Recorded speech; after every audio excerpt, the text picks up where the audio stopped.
Mhm. Welcome back to Firewatch Business, and I have the honor to have Dr. Keating, Danisha Keating. How are you doing? Hello, hello. I'm doing good. How are you? Doing great. It's fantastic to have you on, and I appreciate your time, no doubt. Thank you so much for having me. These are always so Yes, much fun to do.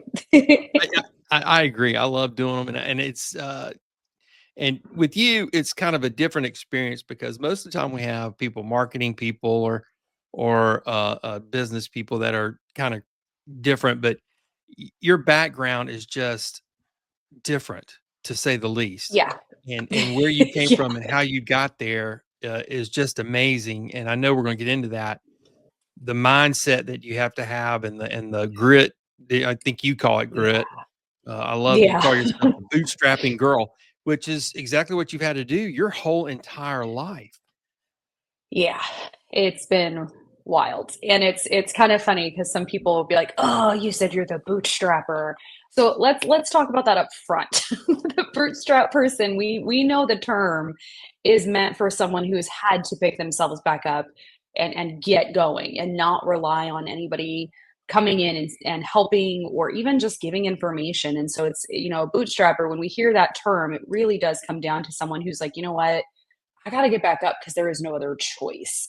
And so that is definitely a big part of my story, but it's not just resilience, it's grit of like there has to be something better than where I'm at. So why not try? And that was definitely something that a lot of people kind of encouraged, and other people are like, you're not going to make it. You're kind of screwed. Get over it. Just stay here. So, you hear both sides of the aisle when you're trying. Well, it is amazing because what was it that just kept you going? You said there was something out there more that you knew you were built for more. We talk about that a lot. Yeah. What was it? What was the Yeah. mindset? Because that's so difficult to me to see how you did it. The big thing that I saw was that I needed to be something more for my siblings. So a big part of my story was, was in foster care in high school, but before that, it was just like fending for ourselves. Like, and I mean, like walk into school and it was a 30-minute drive, and that ended up being like a 2.5 hour walk, 2 hour walk. It was not close, but it was, I have to get to school because I'm being told I have to get to school by CPS, but my parent won't take me. Then getting to a realization that it's like, hey, we're not getting out of this. Like both parents kind of put their hands in the air and was like, well, it's not my fault, it's their fault, and it's not their, it's not my responsibility. The world's against me. And I was like, there, at some point I'm going to have to step up and take my siblings in. And so everything I started doing was geared to be like, okay, I'm going to have to be ready financially. But what really happened, one of the pivotal moments was I had gone to a friend's house, and it sounds so silly saying it, but went to their house and her dad had cooked like this steak dinner. And it was the first time I ever had steak. And I was like, what is this? This is so good. But he started talking about like how he didn't have things handed to him. And he's like, I had to figure it out myself. I had to go the community college route. And he was a firefighter at that point and was retiring. So he was like, I've built a life for myself, and like you can too, but it's going to be really hard. And I just remember that like, okay, he can do it and he's guiding me. And like we hear all those stories in movies and books where it's like that person didn't have things handed to them and they had to fight for it. We're the underdog people. But it's something that is always been on the forefront of my mind, was that I was going to have to take my siblings in. And when I was 24, it happened. And I was in a 1 bedroom, 1 bathroom apartment. It was a 500 square foot little tiny apartment. And one brother was already living with me, and he was 18 and, didn't finish high school. And so we were working through that and getting his birth certificate, and then get a call. And another brother who's 19 is like, I need a place to stay. I'm running away. And I'm like, you're 19, you're not running away, you're an adult. And he's like, I don't have anywhere to stay. But then a few months later, I get a call from my 12-year-old brother, my 14-year-old sister, and my 15-year-old brother. And they're like, if you don't come get them, CPS will. And I was like, oh, it's go time. Like it is go time. But I was in the middle of my bachelor's program. And before that, I was homeless from 18 to 24 and bouncing around a bunch. It was like 33 different addresses, lived in my car for a year, had many, many jobs at that time in the middle of a recession. So it wasn't that I wasn't doing what I needed to do, just what I had planned started taking longer. But there were so many people who were like, you got to pivot, you got to go, you got to try. But what is the end goal is it was my like being there and being ready to take my siblings in, because when I was 15, I was told several times, you're not, we can't just give them to you. You don't have a job, you don't have money, you don't have a home. And couldn't see that it was my age. I was 15, I wasn't an adult, but it felt like if I wasn't ready this next time, this next go around, it was my only shot to help. And so that really was the driving force, that it wasn't just about me and being like, well, I want that steak dinner, but it was like, I want better long term, but I also have a responsibility to be the person who steps up when this goes down again. And it ended up happening again. And I was semi ready. I had an apartment, but I wasn't there 100% financially, but eventually got there. It's just, and I guess we kind of jumped around a little bit here, but Yeah, that's fine. I love foster it. care, you started in foster care when you were 2. You just found this out when you did your research. So when that CPS was involved when I was 2, so I always thought it was like 15, but I recently last year got some of my file, but most of it's redacted, meaning there's just a bunch of black marks over everything. And so didn't realize that they actually were involved in my life since I was 2.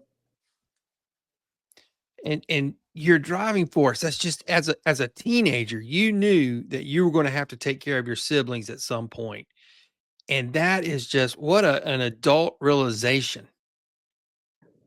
And it was I think some people are like, well, you were 24, you were an adult, but I had been taking care of my siblings since I was 8 years old. And I mean, when I say take care, I'm not talking babysitting. I'm like, I had that little baby 2, 3 months old, getting up with them in the middle of the night, feeding them, changing them, making sure that they're taken care of during the day. Like that was my responsibility starting at 8.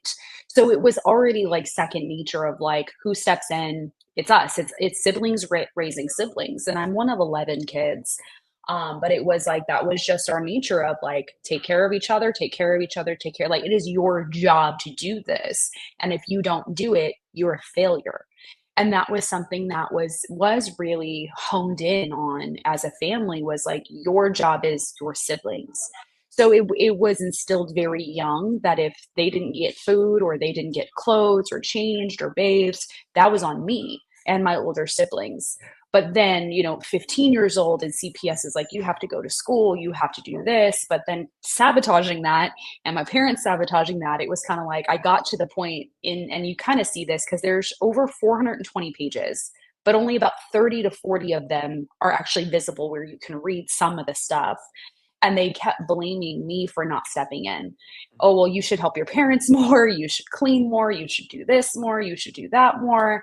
And it's like, looking at it now as like a 35-year-old woman, I'm like, wait a minute. She was a 15-year-old girl. Like she should have been focused on school, but it was like that danged if you do, danged if you don't situation. But in that, I was like, I'm 15. I'm trying to focus on school. I can't be at school and be at home at the same time.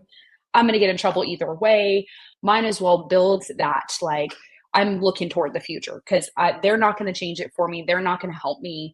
Now it's my turn to just be like, I'm going to do what I got to do to get where I need to go because I need to be ready. And I kept thinking it would happen when I was 18, when I aged out and like went on my own and like got a job. Like I had this perfect plan. That was not the plan that actually happened, but it was like, let's go at 18. But I didn't get them until I was 24. It's, your story is amazing, and I know we're talking about it, but, uh, your focus on education, I was reading that not only were you focused on getting an education in high school and then move on up because you are a doctor, it was Yeah. crashing on people's couches closer to the school. It was just doing what you Yeah. had to do, and we come back to that Yeah. grit, come back to that bootstrap.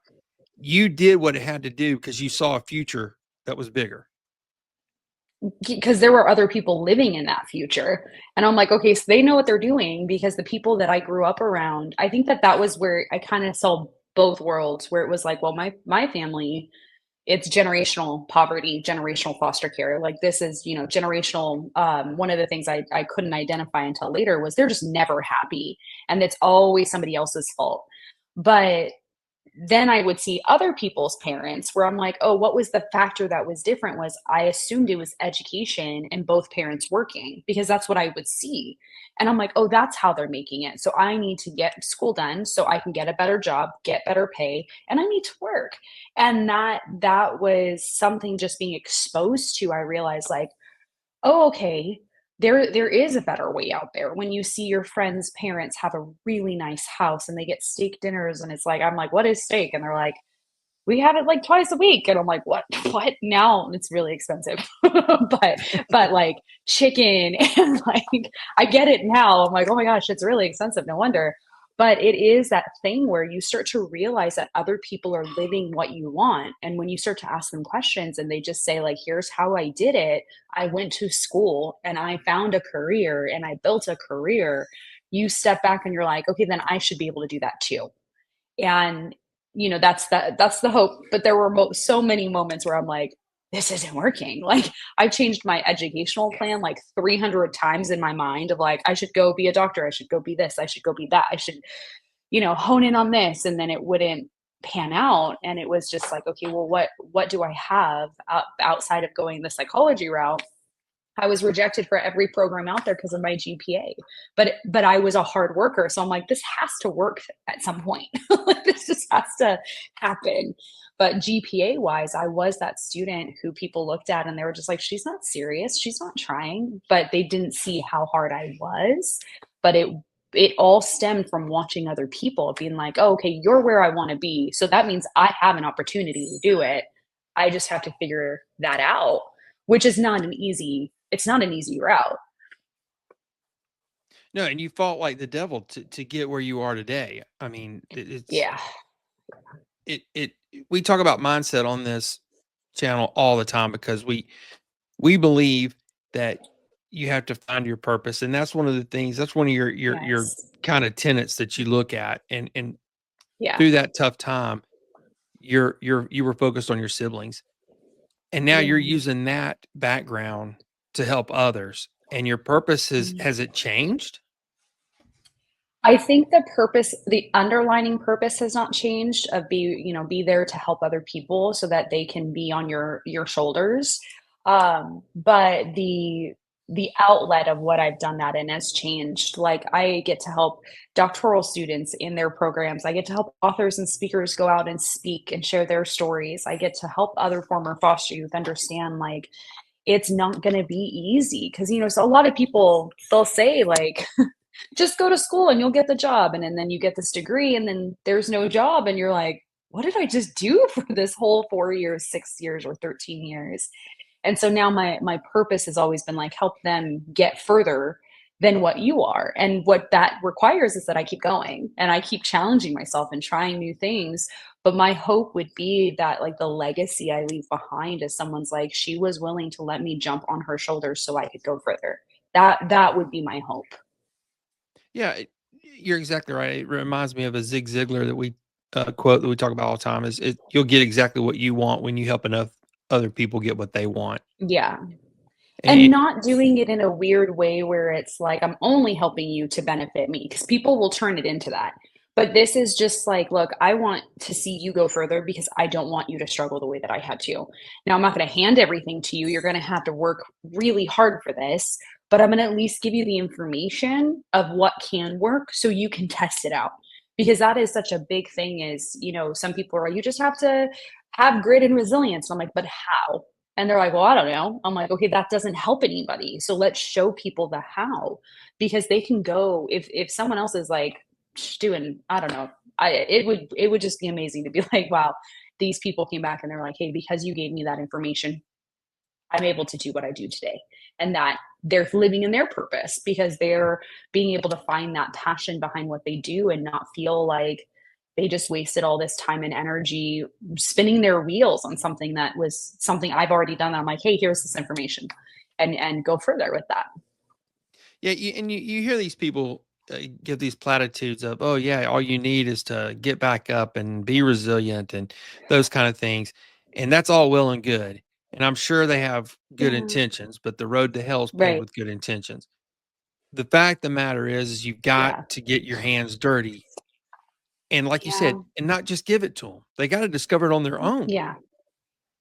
Well, I think there's a difference between providing information and literally handing the success to someone.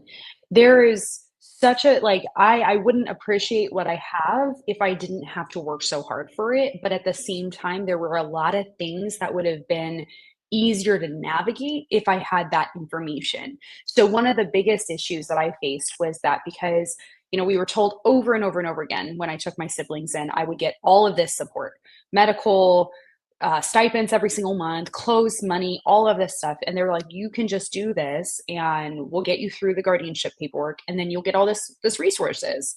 Well, that's not entirely true. I didn't get any support that was qualified for foster care. It was all for, they basically said, like, oh, you got guardianship, you don't qualify anymore. So the only support I actually got was resources from the county based off my income. And then once my income improved, all of those resources were gone.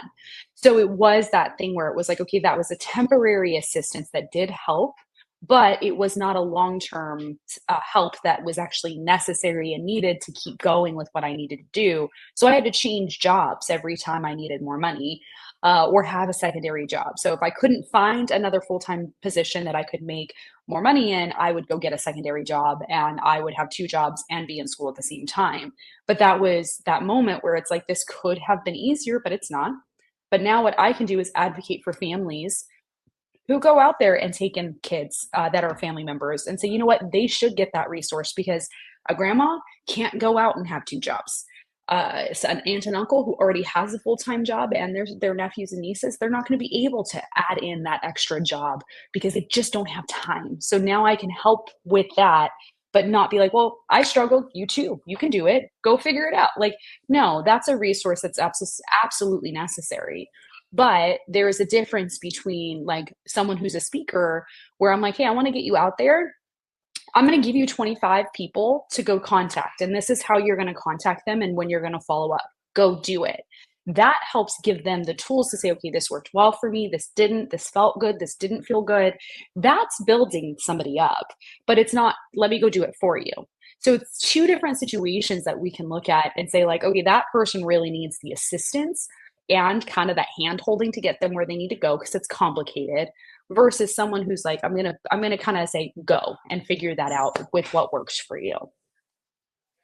One of the topics you touched on, which I thought was very interesting, was you go into how the foster system is broken, and we could certainly probably spend several hours talking about that.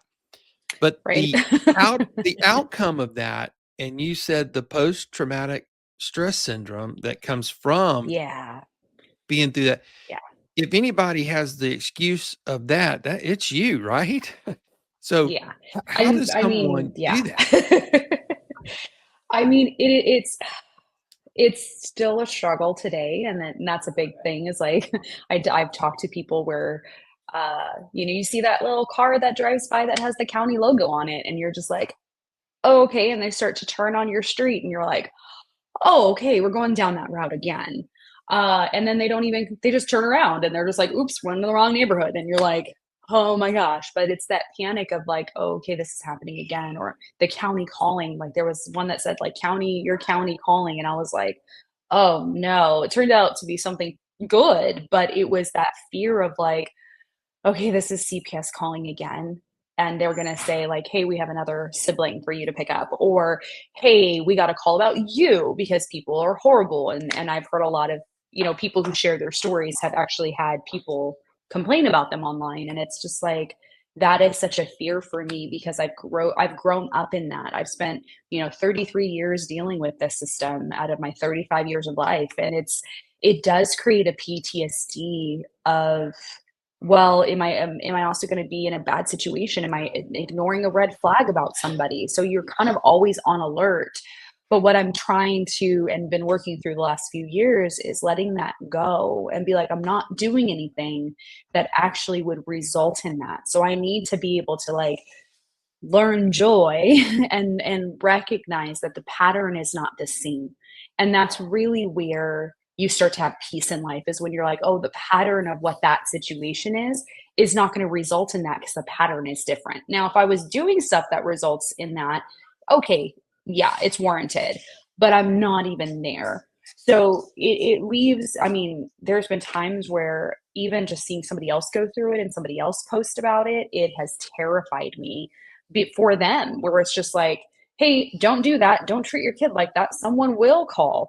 And they're just like, oh, and I'm like, I can't even be around someone who's like that. I can't be around people who still act like my parents do, because it's just like, it's too familiar. I'm just going to step back. But it does create, and I've talked to so many foster youth about this, is that it does create this fear that because it happened to them as a child, they're going to repeat their parents' mistakes and their kids are going to get taken away. And it's very heartbreaking to know that so many of us feel that way. When you're talking to these foster youth, can you look into their eyes? I mean, you obviously know where they're coming from. You understand their situation. Uh, is it? Can you tell from when you're looking at them saying, "Oh yeah, this one is struggling, but this one's going to make it." I think what it really, I mean, I can, and that's foster youth or not, I can just tell if someone's going to be serious about a process or not. And really, it is that mindset of like, there's a difference between them saying like I'm having a really hard time with this emotionally, and then the other one where I'm like you're not going to make it unless you change your mindset. And it's always the, well, I had it worse than you don't know what it's like. And what I don't do is when I'm in these speaking events with, particularly with anyone who's experienced trauma, I don't go into the detail of why I wasn't put into foster care. I have decided that is not actually helpful. Me just saying foster care tends to make people spiral. So I made that decision of not going in that. And people have said, like, those in foster care or not, I see it on my social media all the time too, is, well, it must have not been so bad for you because you have a PhD. And I'm like, well, you're not going to qualify for that, quantify that for me. I've had people in a speaking event say, like, raise their hand and they're like, I need you to tell me what you've gone through so I can qualify if it is that bad and if it's the same as mine. And I have had to say, like, you don't get that information. That's not something that I'm going to give to you, but I need you to understand that I do understand. And one young man, he pulled me aside and he's like, I'm not trying to compare our stories. I just need to know I'm not alone. Now that kid's going to make it with whatever he tries, because he's at least just trying to say, like, I just need to understand that I'm not crazy. Versus other kids that I've talked to or young adults I've talked to who have said, like, well, you just don't understand. I'm the victim. Like, those are what they say. Like, I am allowed to be upset about this. I'm allowed to stay where I'm at. Everyone needs to take care of me because this happened to me. Though that's a victim mentality, and we can't fix that. Only that person can change that. And that's where I see it even in business leaders, in leadership, and people who are like, well, I'm all that in a bag of chips and everybody should want me. And it's like, well, that's actually not an attractive trait for people to want to gravitate to be on your team. That's actually something where people go, oh, I got with that leader. Oh no. Because it is that thing that is just automatic, like, you're going to be difficult to work with. And people don't actually want to work with difficult people. There's a difference between, like, hey, I'm struggling and this is what I'm feeling, to then blame other people. You don't have it as bad as I do. You don't know what I've gone through. We can't coach that to success. And they'll what I find is that usually with that mindset, we do see those individuals sabotage themselves. And they go down a route where nobody wants to be around them. Nobody wants to be their friend. Nobody wants to help them succeed, because it's like you give off this sucking the life out of me energy.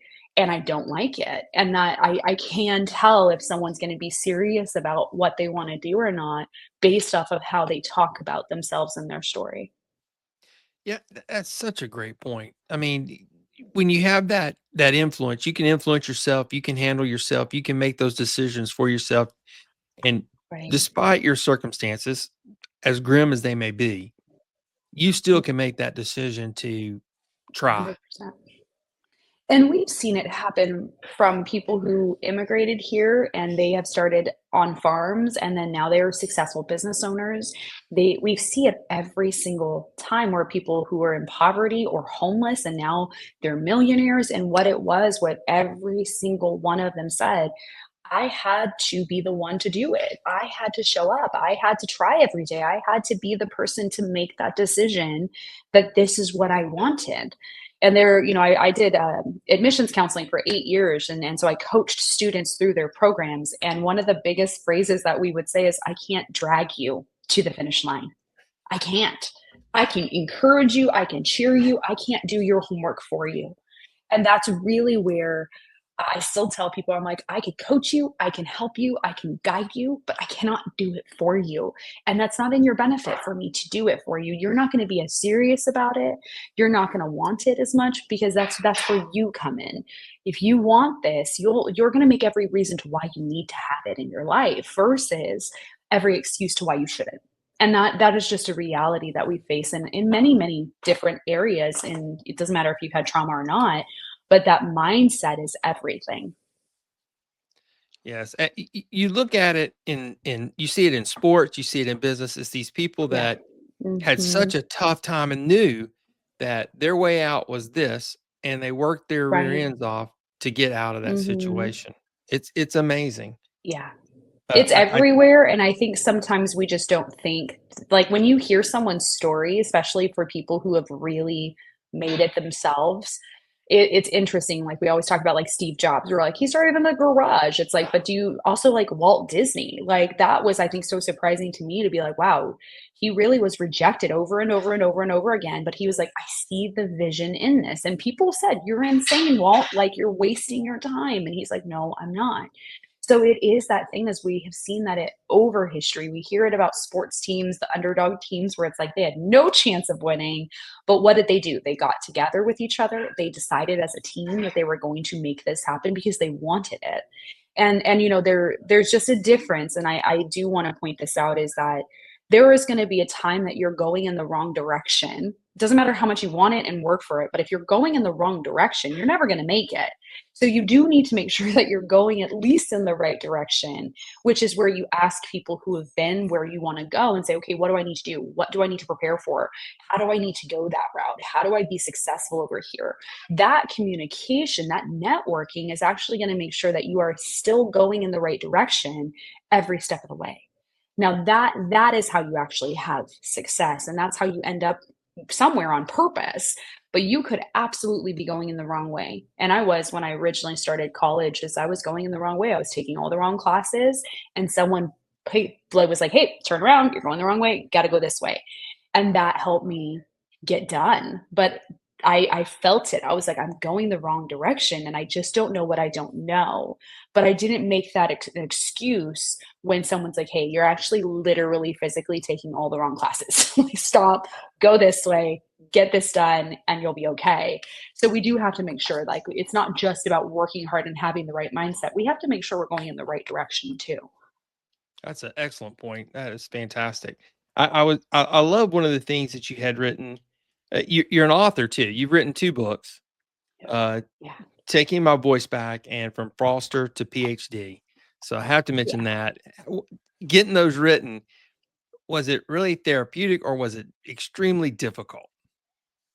I think so. Both of them in their own way were a little bit therapeutic, but very scary because you're like, wow, people are going to know what I went through. They're going to know my mindset. They're going to, like, I really did think like people would judge me because of how I felt. For the first one, From Foster to PhD, that one is literally journals that I was writing as things were going down that I pieced together to put in there. So it's a very easy read, but it is heavy emotionally because it's like, dang, like this girl went through it and she felt it. But then the second one, you can tell when you've succeeded in something physically or financially, but it's really hard to notice where we're at emotionally until we really take that step forward. And as I was writing, Taking My Voice Back, I didn't realize how much I actually had grown emotionally since I was 15, 16, 18, 20, 25. And it was some of the stuff that I was sitting there, I'm like, I'm actually kind of funny. And I was like, that's actually kind of a funny joke. And I was really proud of it. But then I was also like, oh man, if someone knows that I felt this, they're going to be like, wow, you're ridiculous. Because that's what I get offline all the time. Whenever I post, it doesn't matter what I post about anymore. Comments come in of get over yourself, how Oh, you're just a victim. Why are you sharing this? This is stupid. You're wrong. And I'm like, no, I just lived it. Like, you got your story wrong. Someone actually told me that. And I was like, were you there? Like, that was my comment back. I was like, were you actually there? Is that how you know my story is wrong? And then I was like, I gotta let it go, because I think there are times that we do share our story that there will be people who don't like it. And it has nothing to actually do with us, it has everything to do with them. So I had to let go of that part. But I also had to let go of being accepted by a traditional publisher, because there were so many times that I would put this material to them and say, like, I would really like you to pick up this book. And they're like, we just don't do memoirs. Memoirs are really hard to sell. I'm like, but this second one is not a memoir. And they're like, but it is, because you're telling your story. And I'm like, okay, cool. But self publishing was so much more fun with this last one, with taking my voice back, because I got to decide everything from how I wanted to package it, how I wanted to send it out, what the book cover was, who, I could name in there of like a Disney movie if I liked it, or a different movie that I liked, or a song, without being like, no, you got to take this out, or hey, you have to put more trauma in there. And I was able to really do this the way I felt would be the best way for people to read it. And it's done in a trauma informed lens of just kind of like, hey, I'm not dumping my story on you. I actually am only going to mention something to help you understand what I'm trying to help you grow through. So when you are reading it, my hope is that you're not triggered in the sense of like, oh my gosh, you made me spiral the whole time. I can't get past page 3. And more of like, I want to dig into this. Yes, this hurts. This does bring up that memory, but how can I work through this so that I'm not still here a year from now or 10 years from now, not being able to move? But my hope is that others can see that self-publishing it's actually a lot of fun. It's just, I feel a little more scary, because you don't really have someone coming and guiding you a little bit more. So you have more free reign, which can be really scary for some people. But that, I think I was so afraid of people's opinion. you say that, but you never let the naysayers drag you down. I mean, maybe they did for a brief moment, but they never Yeah. took you down. No, because there's someone out there who needs to hear that they can get back up to. Because again, like, one of the biggest things for me was like, I would read stories. One of the biggest ones that I read was The Glass Castle. And if she had if Jeanette had let herself be taken out by people who were negative, she wouldn't have kept writing all her other books. But because of The Glass Castle, I was like, there are people out there like me. This person is real. This is her real story. This isn't like this book that's pretend.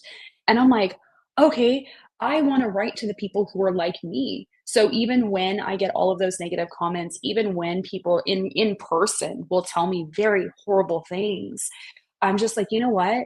The person behind you that's listening to you say that to me needs to hear my voice first and say, you can do this. It's not easy. It's not going to be easy to get back up, but we have a choice in what we do. And are we going to be someone who's happy with those choices, or are we going to be someone who is upset we didn't try? And I know myself 10 years from now would be like, man, I wish that I just kept talking, because there's people who would hear this and be encouraged to keep going, and it would influence their life for the better. So I'm not going to stay quiet on it. It is hard sometimes. And that's where I'm just like, okay, I'm just not going to even respond. I'm just going to keep moving. I'm going to be like, that's a rude question. We're going to move forward. Well, and you're exactly right, because there is somebody out there that needs to hear your story. They're going through it, or Mm, they're having a tough time. Maybe yeah. it's a similar situation or different. If you have that Mm, encouragement and you see somebody who's overcome so much, it really makes a big difference in people's lives. yeah. It One made a thing huge difference in mine. Yeah, absolutely. Yeah. one of the things you wrote, which I really loved, was it takes three things. You said willing to try, uh, a Hmm. way to make it happen, and then community support. Yes, We talk about that on absolutely. on this channel. Is you got to start. You got to Yeah. try. Yeah. I think a lot of people will tell you when you talk, you've talked to so many people, so you probably hear it all the time too, where it's just like, well, yeah. And it's like, well, we'll support you. We'll help you. We'll get you there. We'll give you the resources. And people are like, I don't even really know. But internally, we have to want it because if we don't want it, why are we going to get up tomorrow and try? I used to tell my siblings all the time when they picked classes, they're like, what elective should I choose? And, do you want me to take this one? And I'm like, I'm not the one passing the class. I think it would be a fun class, but you have to pass it. And they're like, yeah, that's a good point. And I'm like, I think that class is fantastic. I loved it.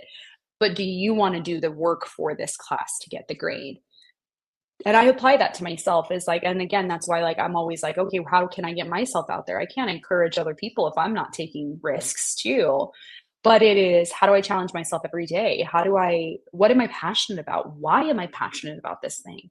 And I think that's where so many people feel so lost is because they sit with me and they're like, Denisha, I'm not passionate about anything. I have no purpose here on earth. And I'm like, you do. But what is it, that thing that you keep pushing off, that you just don't want to dream about? And my husband knows that this is the answer. I would say we were at a speaking event yesterday and a lady came up to him and while I was talking to someone else and she's like, what would she say? And he's like, she would tell you to tell them to dream again, because sometimes people just need permission to start dreaming. And that was what I needed. I just needed someone to come around and be like, Denisha, what do you dream? And it would freak me out. What's your 5-year plan? I'm like, I don't know. I don't know what my 5-year plan is. I don't have one. It scares me. I don't know if I'm going to be here tomorrow. But they would say, like, Denisha, you have permission to think about 5 years from now, 2 years from now, a year from now. You have permission to dream about being a medical doctor. And then when that doesn't come to fruition, to be upset about it, but also then to say, okay, well, what can I do now? What's my thing? And I've, it's kind of funny because I start to think back of all the memories of all of the things that I used to want to be. And all of it was rooted in actually helping people, but the outlet has always been like in trying to share my story. And so I would be in my car and a teacher told me this, a professor in college was like, maybe you need to give yourself those pep talks. Pretend that you're speaking to other people in your car as if you made it. And I'm like, okay, so I'm going to try that. And so I would be bawling my eyes out and living in my car and being like, and then I was living in my car and like, and I made it and I went through school and I'm really successful, but I wasn't there. But she was giving me a moment to say, like, let yourself dream for a second in a different way, not just your 5-year plan, because you don't know if that's going to work, but whatever that might look like, pretend that you're there. And I remember so many times driving and being like, yeah, I don't know what I am right now, but I know I'm successful, because I just didn't know what that purpose was. And if we can identify our purpose of like, okay, what do I want to do? I want to help people, whatever outlet that is, it doesn't matter. I'm going to find jobs where I get to help people, but it's up to me to make that hard work happen so I can get where I want to go. And when I find what I'm passionate about, be like, oh, that's it, buy in, throw yourself into it and go. But I think we fear dreaming sometimes, especially if we've come from chaos. Yeah, I love the point you made that now I lost my train of thought. I had something I was going to say there. So profound, right? Sorry. You're Oh my good. goodness. Yeah, it's your journey from where you are to being successful is just Yeah. one that's inspirational, number one. But it just Thank you. shows the determination that I think most people are afraid. I love the whole concept of giving yourself permission.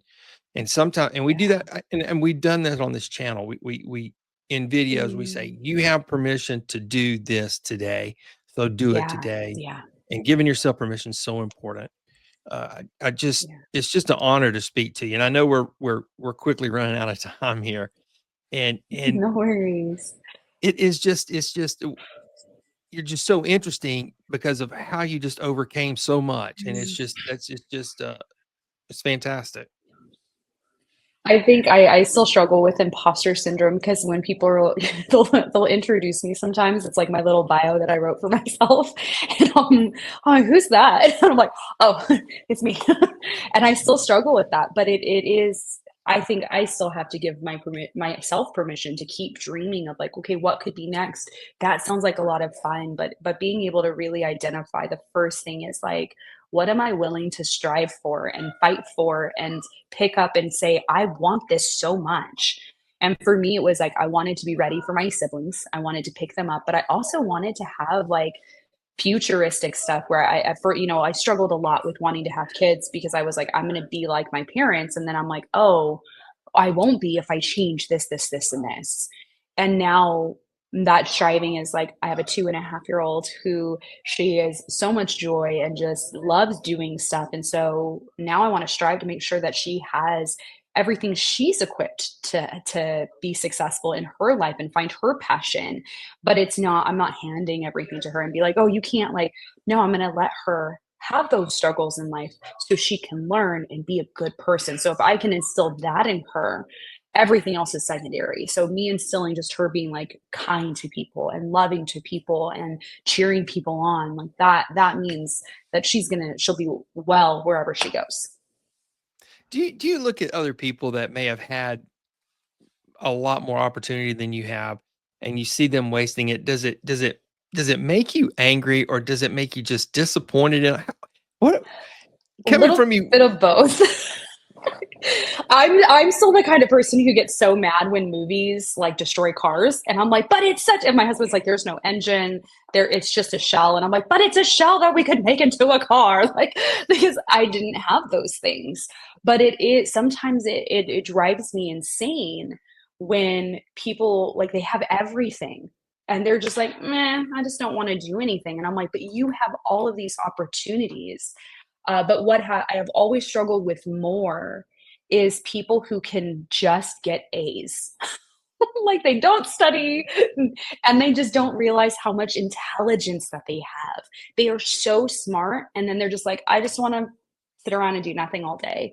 And I'm like, you gotta want something else. Like I just don't understand like why they don't want more. But some people that I've had to resolve like that is just what they want in life, and that's not for me to speak into. But I think I get driven more crazy with it's like we're just wasting energy and time on things when it's like you're gonna be here in 10 years from now and you're gonna be really upset that you're not where you want to be, and that's on you. And that's kind of that hard truth that I'm willing to tell people, and people have been like, you're really mean with that, and I'm like, I'm not trying to be, I'm just trying. I'm not going to let you run off a cliff just because I didn't want to hurt your feelings. Like I'm going to tell you the truth is like you could absolutely be completely content with nothing. Some people are. They just are like, I don't want anything. That's fine. But if you're standing there being like, I'm so miserable where I'm at, and I'm like, hey, the last 2 years, 5 years, 10 years, you've been saying the same thing.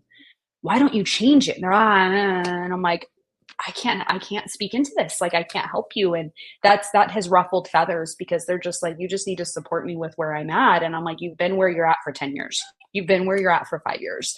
I think that gets me more because it's like you have an active choice that you're making and you don't even see or care about that choice. And so, but that's where I've had to step back and just be like, this is on you.